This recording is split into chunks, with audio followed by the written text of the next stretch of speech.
vibration in the front of my head, and I was just like out. I was like I couldn't see anything. I don't know what was going on. And then I remember I opened my eyes and I was laying on the floor, and there was a bunch of guys in this room in the where they'd been in that underneath in the warehouse, and they're all looking at me and go, "It's okay, everything's okay, everything's okay." And I got up and I had a pillow for some reason. They brought a pillow with me. Who shot the weapon? I have no idea. But It somebody was an shot. Iranian. They shot it, making me think I was getting shot or something, and then they cracked me in the back of the head.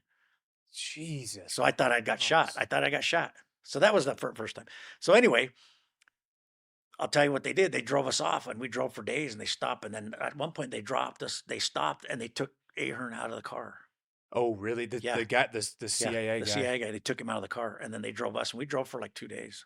2 days. They wouldn't let us stop for the bathroom, give us not drink. We had to piss ourselves and everything because they wouldn't let us. So we're like, holy smokes.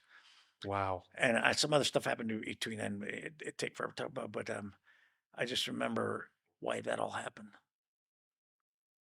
That was the next day, next night, that Delta Force had attempted the raid. Oh, Yeah, really? yeah, That's the night where they yeah. landed. April 20th, April 21st, something like that. Yeah, of Wow. 1980. Which, They had landed and everything went wrong, and they had to leave, and then they found out they were there, yeah, and they went over there, and that next night they went and grabbed us, and did that to us, and then moved us. what's interesting is Mike Vining explained that Yeah, to me. And so that happened, and they moved you guys a few days or a couple days after that took correct. place. Wow. Yeah, That's crazy. yeah, and This is all happening in different places. So you're going yeah, through these experiences, yeah, and all these other folks that were Americans were in the country while you guys were right. experiencing this stuff.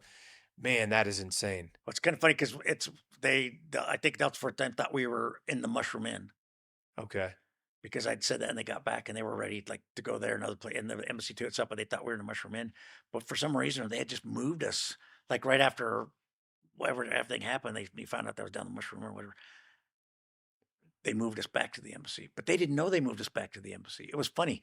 Somebody's on a plane, and the old Marine, the old Marine cook in the Marine house at the apartments where we had Hadait, a Pakistani guy, crazy son of a, but The the Pakistani cook? Pakistani cook, crazy son of a gun. And we paid him. The way we paid him was a carton of cigarettes, Marlboro cigarettes. That's all he wanted. Carton of Marlboro cigarettes and a half gallon of J&B whiskey. And That's what you paid him. yeah, and he'd take it out. And he probably, because there was no booze in the country, he probably took it and sold that for $2,000, $3,000. Who knows? And the carton of Oh, cigarette, you could sell a cigarette there for like $3, just a regular cigarette back then, Marlboro. wow. Yeah, and we only paid like $3 for $3, $4 for a case of cigarettes and Because like he had like a $3. commissary? Yeah, we had a commissary.